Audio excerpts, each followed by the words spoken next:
Okay, so thanks for joining me here again in the PhatPhish Guitar Studio. Another one of these ones in the occasional series of videos where I do little interviews, discussions, collaborations, whatever you want to call them. And today I'm delighted to be joined all the way from Columbus, Ohio, live without hair product by Pat Buzzard. So hi Pat, how are you? Hi, I am excellent. How are you? Thanks for having me. Yeah, not too bad, not too bad. So we're in fairly crazy times, but just trying to keep keep things as normal as we can. Talk about guitars, music. I don't know when this will push out, but we're basically we're just in the heat of COVID-19 fever here in the States. Like it's just ramping up. So yeah. It's been a strange week. Yeah, I think our side of the water, we're pretty much on a par with you. In the space of about a fortnight, we've gone from, oh, there's this thing in China. My God, have you seen Italy? And suddenly I can't leave the house and there's no toilet roll to be bought. Right. Yeah. Right. That don't get me started. That's what a reflection of our modern society. Yeah. So, yeah. Okay. So for people who may not know who you are, could you give us like the Cliff's Notes edition of your musical backstory and how you come to be sitting in a studio surrounded by guitars and talking to you? Sure. You've got guitars, I've got guitars. So the short story is in the late 90s, early 2000s, I'd been playing guitar in various bars and pubs, and I cut my teeth in do you have like fraternity and college parties, like those type of things, and then I came to Columbus, Ohio for regular work. I had no real aspirations of being a professional musician, much more than just a part-time venture. And I got to be friends with a young woman who was an incredible songwriter. The first night we met, we spent hours, just like the rest of this. We were at a party, and the rest of the place just melted away. We started playing these songs, and we wrote songs. That night we probably wrote 4 or 5 songs together. She is a phenomenal lyricist, by the way, and just in melodic mind. That night led to us ultimately forming the band called Saving Jane. Saving Jane we had a few pop hits in the early to mid 2000s. Our biggest one was Girl Next Door. We had Supergirl. We had a song called Happy that did fairly well for a little while, and we toured extensively for about 10 years. Mostly in the U.S., and then it wasn't like a breakup scenario. It was just like the unfortunate of there just wasn't enough. It's expensive to keep a band on the road, and it wasn't working out anymore. So we kind of pulled it over to the side. So I guess the short story is I was in this band called Saving Jane. So, and if you don't know, I'm a little chatty. I have a little, I go with the mouth a lot. So, and since then, and Dave, feel free to throw the flag and be like, hey, that's enough. Oh, and also for all of our listeners and everything, I have a cat. So if you have allergies, my apologies. Since then, I've stayed in Columbus, Ohio, and I have, I teach music. I've done a lot of podcasting. I also do perform locally in various forms as a solo entertainer. I have an event band with it's a very traditional rock and roll, very classic, like the standard, 2 guitar, drums, bass, and saxophone. It's a lot of fun.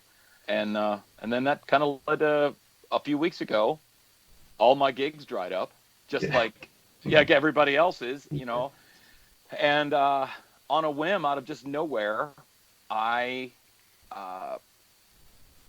cat's trying to knock, the cat I was just talking about is trying to knock over this guitar. Hold on. Seamus, stop it. I started a podcast called Pat's Pandemic Podcast, and I do it on Facebook, and I just try to get my own artistic need to ramble on a little bit and maybe share a little positivity. I don't get on there, and there's plenty of sources of bad news. I try to be a little lighthearted and have some fun. Okay, I mean, this is what this series of interview videos is about. Is just trying to try to do something positive on YouTube rather than some of the negativity that's going around at the minute. So that's good. Absolutely. Yeah. More good, less bad. Yeah, just to backtrack a little bit, you were saying like the Saving Jane days. That was sort of my introduction to you. It's just I love the way that you can sometimes discover music just completely by accident. You know, sometimes people will suggest music to you, and you're like, "Don't tell me what to like. I'll decide what I want to like." Right. But Saving Jane, it was back in the days of Live 365, internet radio, and it was one of their recommended tracks. I think it was Girl Next Door, and it was like Probably it was like that was the big hit. Yeah. yeah, and it was like, don't tell me what to like, but oh, actually, I like this. And within an hour, I was on Amazon buying the CD and getting it sent over, and I Awesome. thoroughly enjoyed it. But I think that awesome lyricist that you mentioned deserves a name check because we're talking about Marty Dodson, of course. Marty Dodson and I became lifelong friends that moment. And I don't know how spiritual anybody is or isn't, but the phrase kindred spirit, I've never experienced it like I did that night. We met and we had known each other for our entire lives in the brief. And since then, she's moved on. She lives in Nashville, Tennessee. She works as a professional songwriter. She's had cuts by every big name in the American country circuit. She's hardworking. She is an incredible, kind person, and I wish her nothing but luck. And we talk all the time. And Saving Jane, we did a reunion show a few years ago, and then Marty and I will just do the occasional acoustic duo show because that's really how we started, and that relationship we have together when it's just an acoustic guitar and our voices will always be special to us. Yeah, because I was watching because you were doing the podcast, the pandemic podcast. I noticed a couple of nights ago she was doing a live stream with Maestas that she was with. Hi, it's Dave from the future here. That live stream we were just talking about, I'm going to put a link to it in the information section down there. Well worth checking out. As you probably gathered from what Pat was saying, Marty's just a amazing singer, songwriter, musician, all that good stuff. Her and Maestas played for about an hour, just two of them, acoustic guitar, really good stuff. So check it out, link in the information section below. Okay, back to regular scheduled programming. Yeah, and that was great. Just I think it's something we're seeing more of at the minute, and we'll see a bit more over the next few months, just people kind of inviting us into their homes with live streams because you can't go to bars and you can't do concerts, but we've got the technology now. You can just sit down with a camera or a phone and do something and share your music. I've been known to wax poetically about the future of music, and I'm in no better position than anyone else. I like to say I was on the other side of the velvet rope for just a little while, And so I got to at least get a see of the inner workings of how the industry works and how, when you're on the outside, you're so desperate to get in, and you're like, well, what can we do to impress them? What can we do to impress them? And the truth is, on their side of it, they're not really looking for you. They're looking for an easy process. So if you just sort of go about if you were signed, what would you do? You would tour and you would make records and you would do these things and you would have merchandise. So if you're already a small, functioning, profitable, which is the key for them, because as much as record labels like to be affiliated with music, the reason they do music is because they like making money. That's how they make it. And I'm totally for it. Make money, make your living. But if you're already this functioning entity, now that's something they're willing to throw a little money at and see if you can expand that. But the idea of getting, and this is where I wish there was a way to sort of describe it to people in a way that's not, do you guys you have Pop Idol and shows like that, right? Yeah. Or I don't know if you still do, but where someone wins a singing contest and then they're a celebrity for sometimes a short while, sometimes a long while. But that's not a good snapshot of the industry. The industry is be a functioning, working model. And as we were discussing, in our emails back and forth before this, not that it was a lot, but the business is the business, and it's you got to be ready for it. So yeah, you're right. We do have over here. We have the Pop Idol and Britain's Got Talent and stuff. Right. You're right. It's not the music industry. It's high budget, highly polished karaoke. Right, and this is something that the business model is foolproof. You take tried and true, fantastic material, all right? Every song that they're singing is already a hit. Like, it's already been a phenomenal hit. So all you have to do is a version of it that is either so remarkably like the original that you're shocked, or it's so just unique that you're drawn to it. You know, the songwriting and the creative process, not that arrangement isn't creative, but some of it's not there. And the songwriting industry has become an industry. Yeah. You know, in the days, you know, your countrymen kind of kicked in the door. You know, the Beatles and the Stones, specifically the Stones, they were one of the first bands that really made this. They recorded off hours. You know, that's when, you know, Glenn Johns could be a part of their recording process. And they wrote their own words and they played their own instruments. And that was such a, at the time, shocking. So that's, did I ever tell you I'm also, I skipped this one part in the podcasting. I'm sort of a music connoisseur of books. I had a show, and I'm not trying to, we don't do the show anymore, but it's called the Rock and Roll Book Club. But me and three other gentlemen that make our living of some sort in the music industry, we would read and review rock biographies. So we did about 68 or 69 books in a row, and I can't read anymore. But the Keith Richards life one was of all of those books, it's still the best one. So that's all I have to say about that. Yeah, but I'm sorry, Dave. I run on too much. You can wave your hand at any time. No, it's fine. It's good. But you're right. That sort of stuff. It's proper music industry rather than the. It is the music industry, but it's got something about the music part of it rather than exactly. It's a production line to make money for the production companies. Yeah. Exactly. Yeah. So kind of get back to you a little bit, and you mentioned like obviously Saving James, like a what do you call it, like pop rock kind of. Absolutely, we were mainstream rock band, but you do acoustic stuff. Yes. You've got quite a few strings to your bow. Yeah. Yeah. So we started off before we were signed. I would put us slightly more indie rock. And then when we signed our management deal, we got you get shined up a little bit and made presentable. We started, and you start cutting some demos to get a feel for, can you write? Are these songs marketable?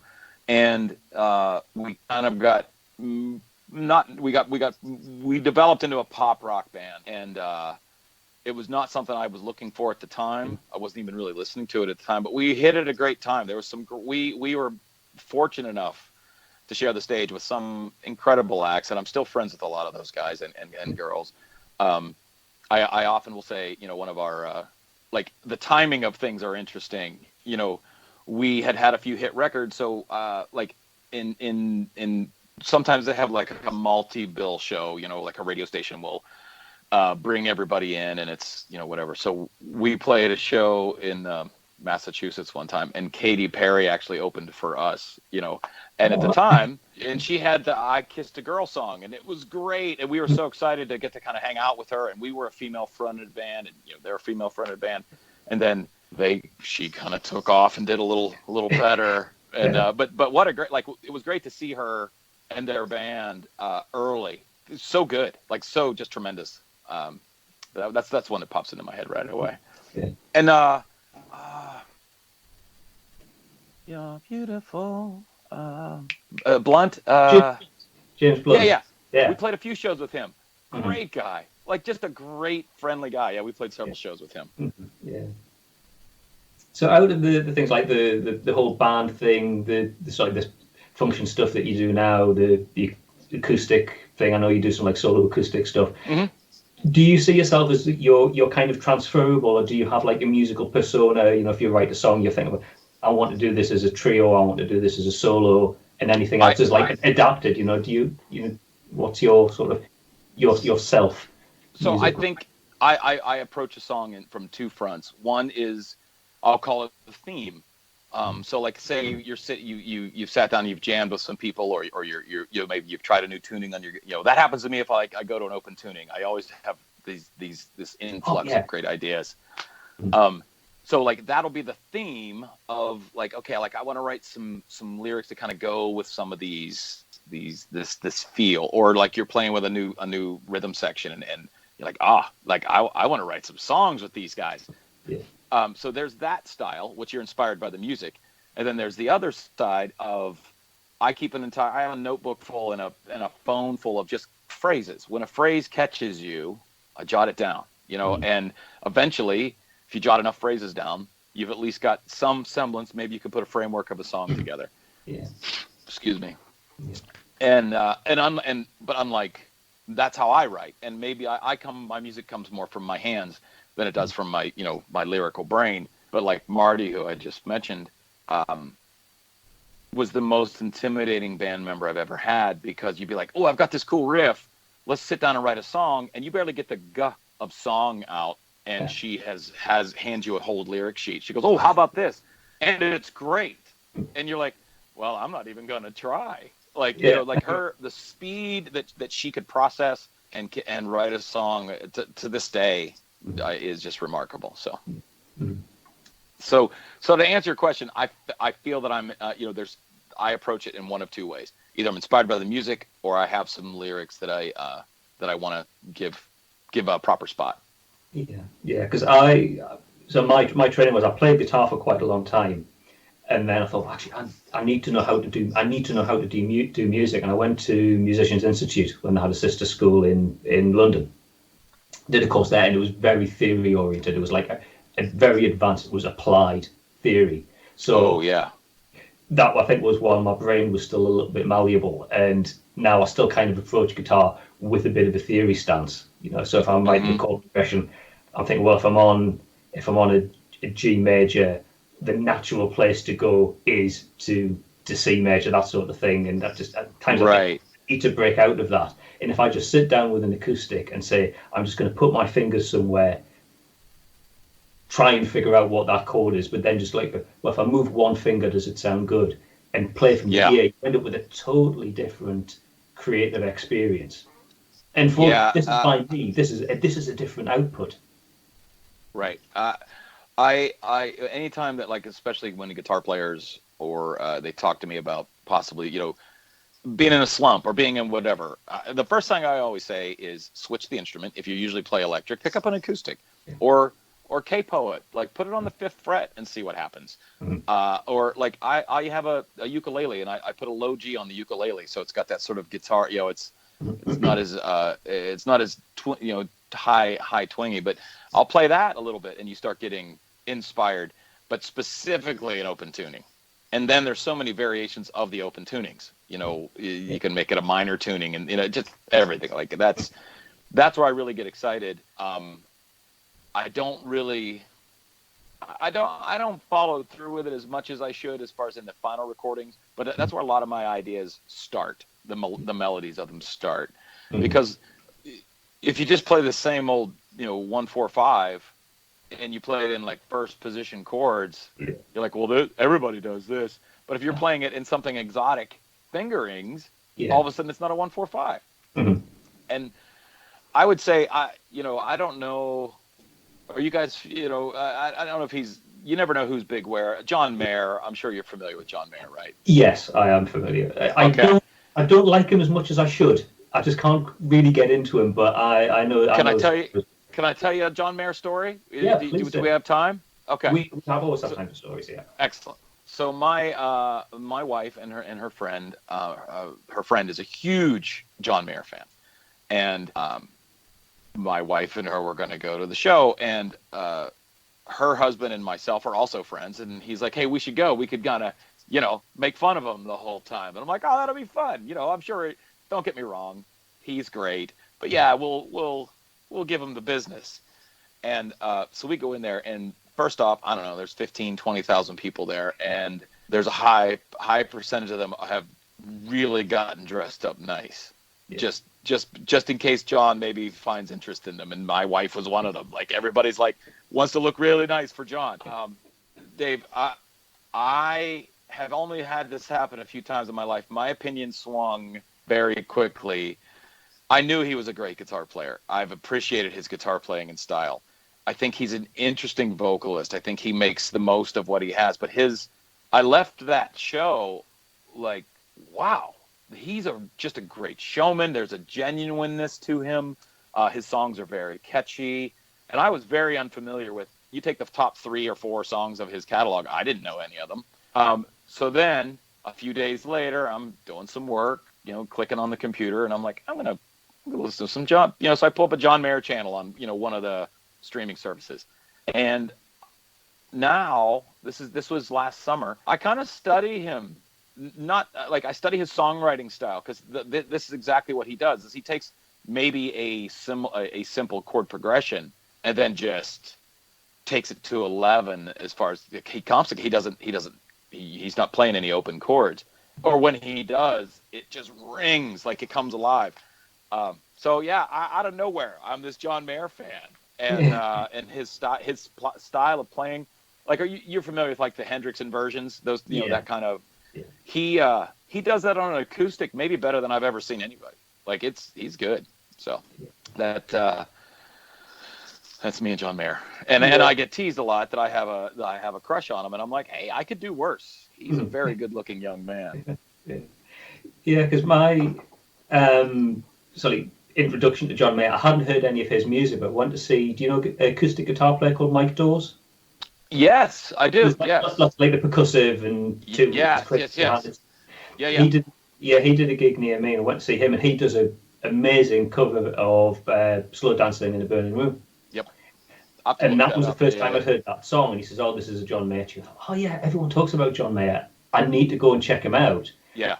But the way first impressions count so much. When I heard the original, it was like, compared to the way that Mike Dawes had treated it, it's like, this is all a bit middle-class dinner party background music compared to what I heard. I really need to do what you did, just sit down and study his music and listen to it rather than having it as like wallpaper in the background. I need to, because there's some good stuff there. I think I just need to kind of mine it out. He's tasteful. He's very tasteful, and he's an absolute. He's a studier of the people. He recently did a tour with the Grateful Dead. Again, I don't know how big the Grateful Dead is, on your side of the ocean, but they were huge here. Had a huge touring population here, and when Jerry Garcia died, they kind of like tried various versions. And then I think it was 2 years ago, John Mayer sort of fronted the Grateful Dead. They did they called it Mayer and Company or something like that. And I'm not a huge Grateful Dead fan. I like a few select records, American Beauty being one of them. Everyone I heard that saw that show said John Mayer was the most respectful and excellent play. Like, it was just a great show. It wasn't Jerry Garcia, but Jerry's dead, so we're gonna have that. So I don't know how I got us on John Mayer. I'm sorry. It's a crush on him. Because if you're watching, John, call me. Yeah, I mean, another thing I'm sort of aware of with John Mayer is he seems to have this legendary pedal board that when you see his like rig rundowns, he's got, it's like the size of a billiard table in front of him. That's like his drive rig, and then he's got something off to the one side of his wet rig. It's the same sort of thing. Actually, just from what I'm seeing, without listening to the music, it's like, is this all about the gear and that? I guess you're right. There's some music there, but everything I've seen about him hasn't made me kind of latch on to what he's doing. I got you. I would compare that to like the Edge has this massive pedal board, but there's also a great guitar player behind it. So yeah. So are you a pedal guy, amp guy? What's your preferences? I generally am on just pedals. I've got a friend. I've done a couple of videos on my channel with a guy called Neil, who is a huge U2 fan and huge Edge fan, and he's got a small refrigerator of wrapped units and all sorts of switching gears. Like, for me, that's just too complicated. I want an overdrive pedal that I push it. It sounds overdrivey. When I push it again, it doesn't. What I've got on board there, it's compressor, 3 drive pedals, right, chorus, delay and reverb. Fairly vanilla stuff. Yeah. So when we're in the Saving Jane days, when we started, we went from being a small club band to a big stage band. Literally overnight. Like, we came back from a tour, like a small club tour, and for us, small clubs are 150 to 300 people would be a small club. As we just come back from a small club tour, borrowed the van from our roadie's mom. Like, that's the kind of financial shape we were in. Okay. And the deal was being processed. We get back. The very next tour we go out on, which was maybe not more than a week, was in a tour bus. And there is no comparison to driving an old Ford Econoline van that smells like, cookies, and to being in a tour bus with your own bunk and everything like that. But so when we went from small venues to big venues, back then, sound was still developing. Like line arrays were still a fairly new rig, so you need to have more amp with you. And we were by no means in the full stack era, that late 2000 or late 90s, early 2000s. So this would have been 2004, 2005, right around there. I didn't have an endorsement, but our management had a Mesa Boogie endorsement. So I went with a Mesa dual rectifier. And I basically just used all amp tones because the dual rectifier had three and a boost. And then the other guitar player, Brandon Hagen, he used, I believe it was a stiletto. I can't remember. No, it was a Mesa Lone Star is what it was. But so I would play more of a dry guitar and he played a very wet guitar, and combined was just there was moments of it was just so glorious. And those big, as guitar players, we've been told to do what our whole lives? Turn down. Yeah. And, when you're on a stage that's bigger than some of the bars you've played in, and you can dime your amp if you want. Like you could just crank it. And it's just like the sound is so glorious. And then, we toured with our own front of house guy. And he also produced some of some of the songs on our records. And actually, all the front of house guys we had actually worked on the records. We had two different guys that toured with us, and or three, I should say. There was three at one point, and all three of them were involved in the studio work too. So they knew what the records were supposed to sound like. And when you're going from, we were still a budget band. Like we were not even when we were signed to Universal, and even on Universal, we didn't have this like unbelievable budget. We were still trying to break through. So we were a small crew. It was the band, and at the time was 6-piece because we had a full-time keyboard player too. And we had one tour manager and one front of house guy, and that was it. We toured with 8 people, and at the time was substantially less than most everybody else. So, but the ability though, like when you're in a scenario where you're the sole, did I lose you there? My battery was a little okay. Yeah. When you're the sole guitar player in a band, you have to have a little more chameleon where you can play dry, you can play wet, you can have these kind of things. There's nothing I love more than having another guitar player that you can kind of like shoulder into each other, just to make these walls of sound. So yeah, I mean, one of the best discoveries I made in terms of sound, it was very, very early on when I was playing with a band when I was at school. It was an Arion distortion pedal. It's like a Japanese, because I was Blood Boss or anything like that. But why more people don't make them, I don't know. It was a stereo distortion.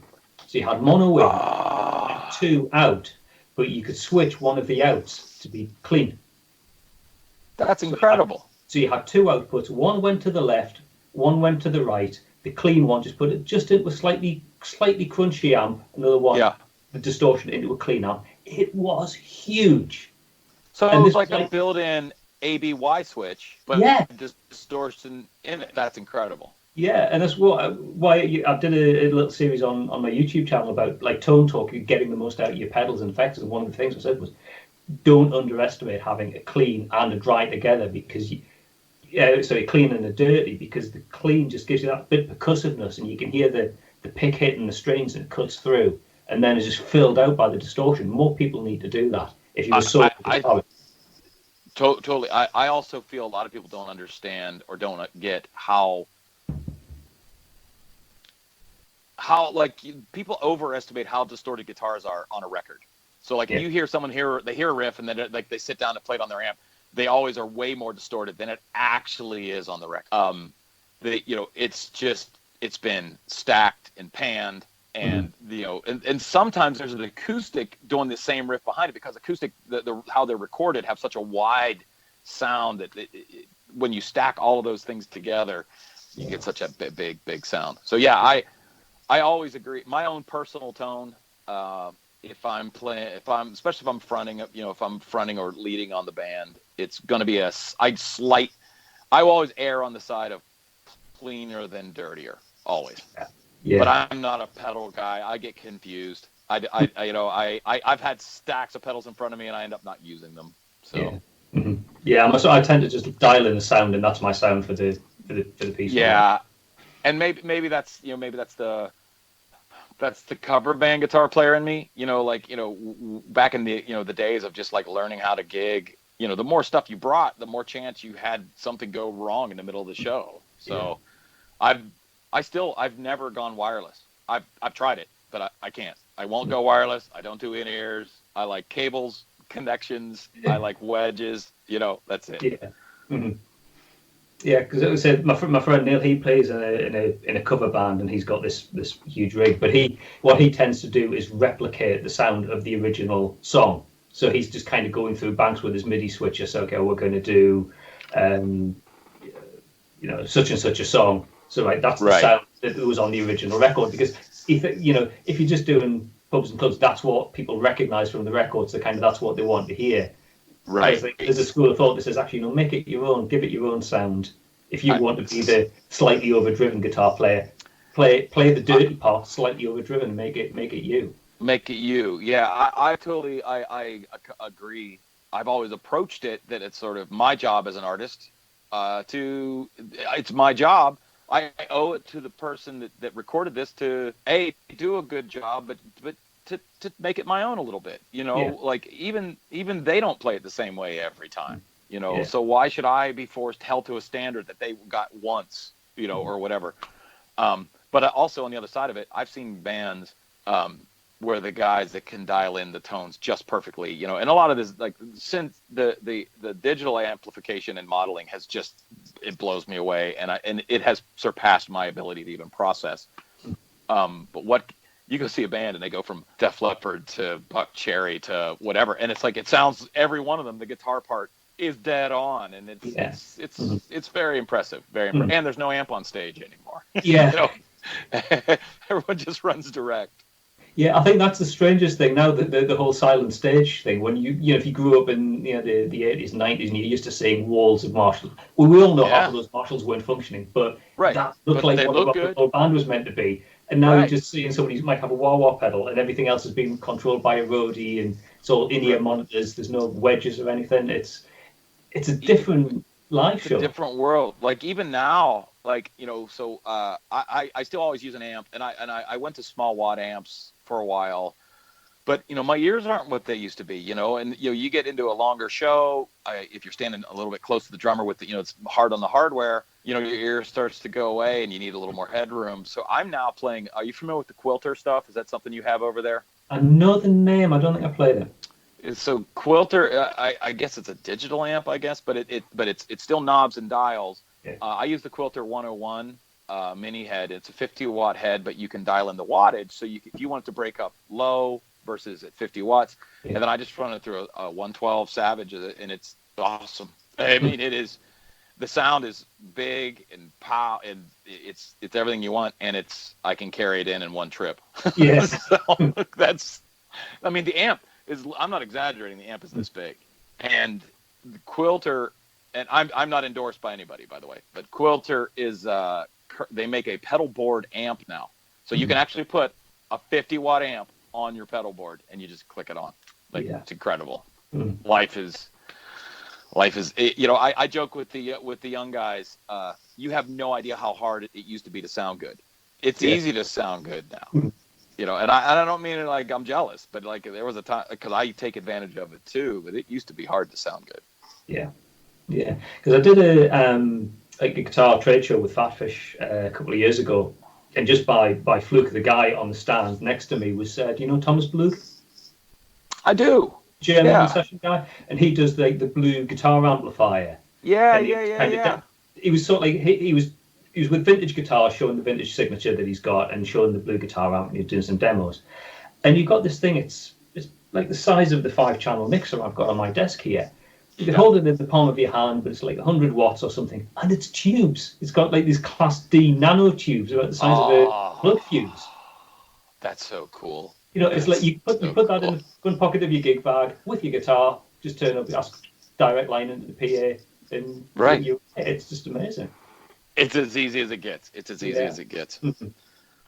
Yeah, because we're talking about gear, because there's one thing I've learned from looking at my YouTube stats, that people like gear way more than they like music. I mean, I've just got some stats up there. This is my top 20 videos in terms of views. 9 of the top 10 are gear. 17 of the top 20 are gear. I guess that's what people come for. So give the gearheads what they want. Let's talk about guitars for a little bit. We talked about all right. So let's talk about guitars. So first and foremost,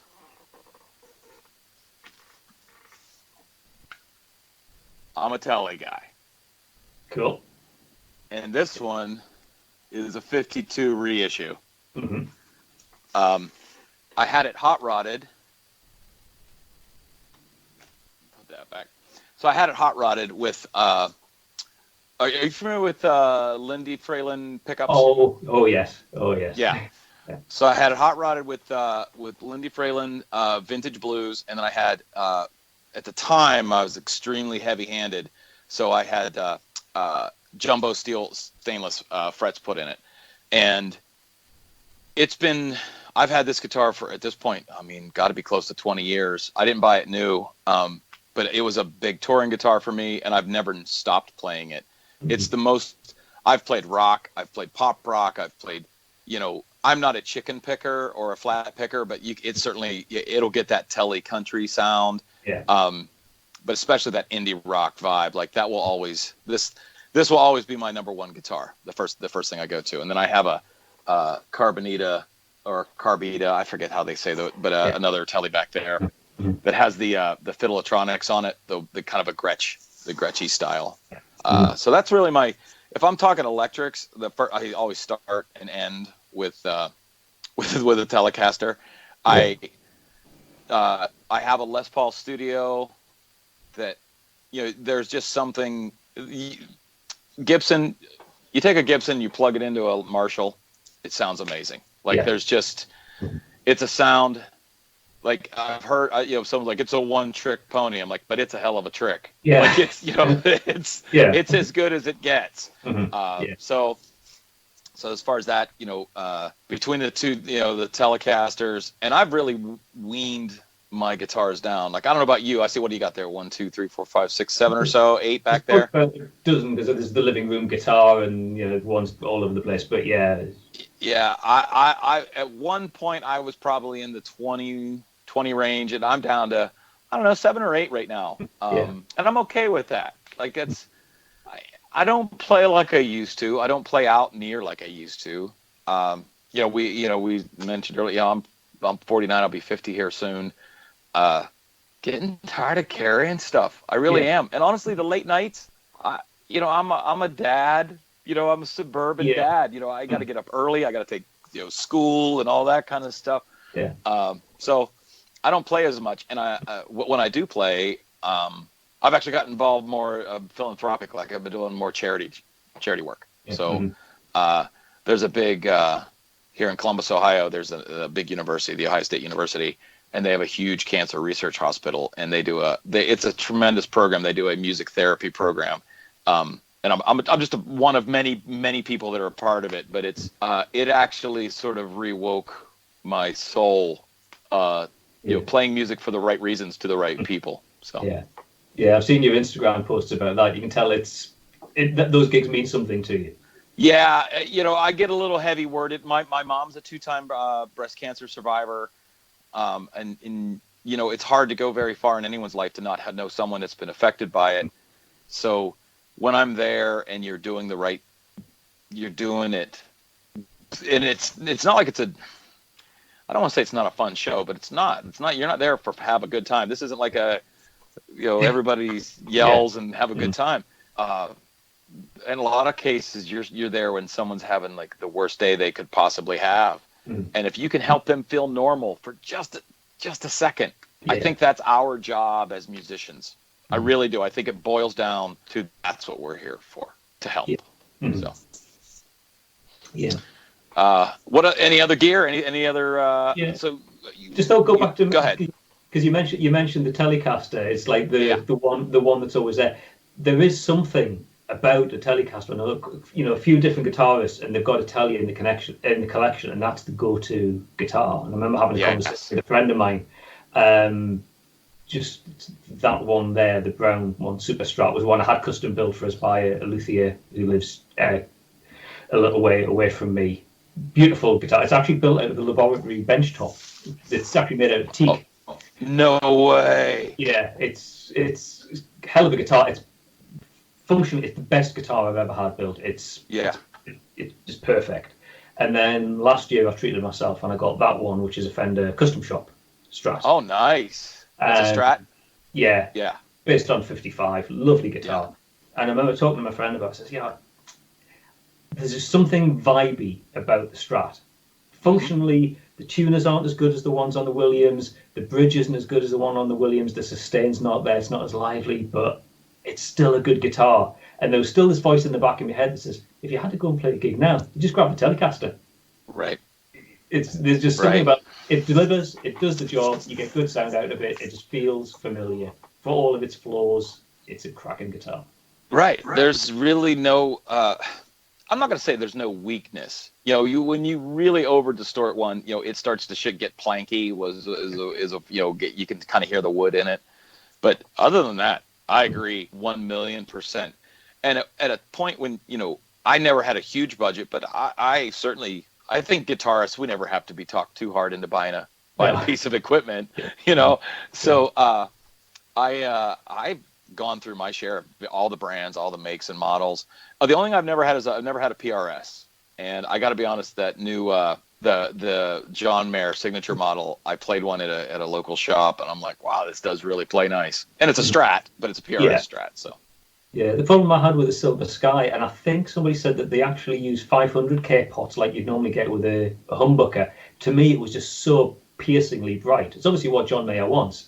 Right. But for me, the sound wasn't quite there. And PRSs, they are lovely guitars, but for me, they look like they're trying a little bit too hard. The wood's just a little bit too perfect, and I'm almost frightened to pick it up because it's no offense to Paul Reed Smith, but it's a piece of musical furniture rather than an instrument you can just pick up and have a relationship with.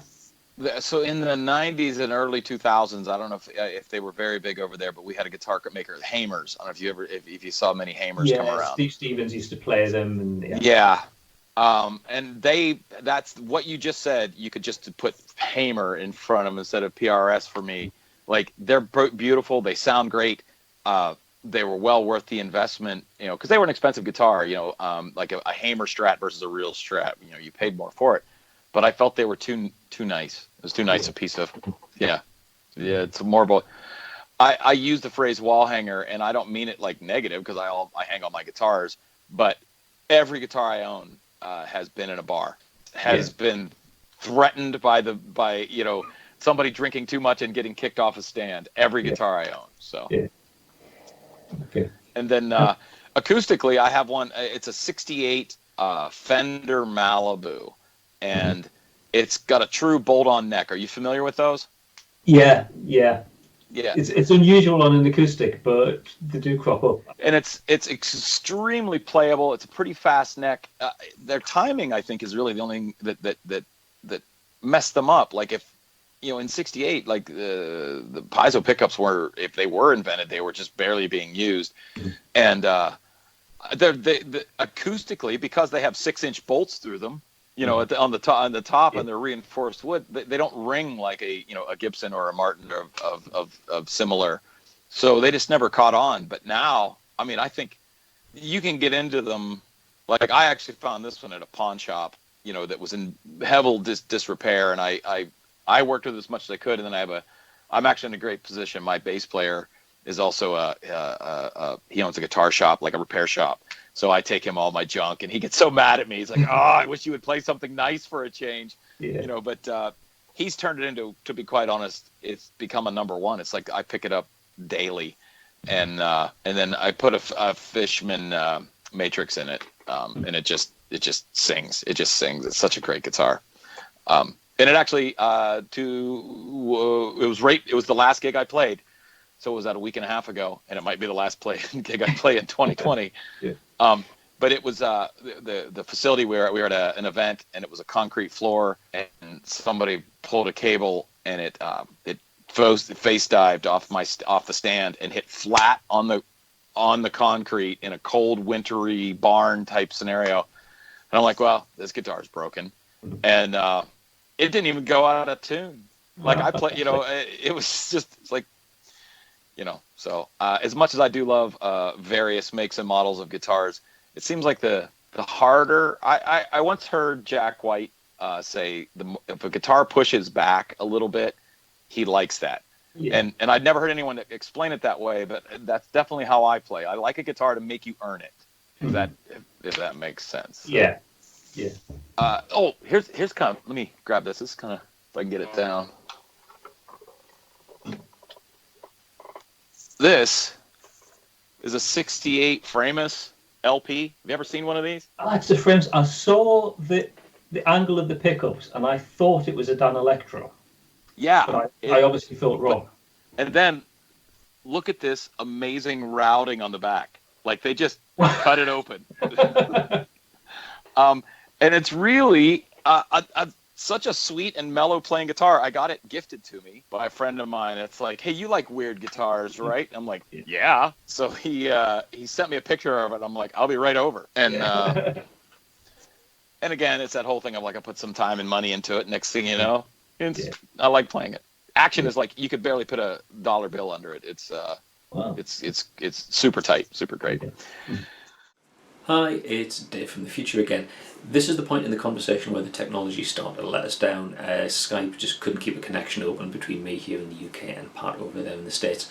We did have an awful lot of fun though, talking about guitars and music and all that sort of stuff, so hopefully sooner rather than later we're going to hook up again and kind of continue the conversation where we left off. Thanks very much for sitting in, hope you enjoyed that. If you want to add your own voice to the discussion, pop down to the comments section there and pitch in if you want to. Also down there in the information section I'll put a link to that live stream we're talking about, the one that Marti, Dodson and May Estes did a few days ago. And also on the subject of recommended viewing, if you check out Pat on Facebook, I think he's on Pat Buzzard on Facebook. You can 9 o'clock on weekday mornings he does Pat's Pandemic podcast where he just talks about half an hour, and it's all good stuff, so it's worth checking that out as well.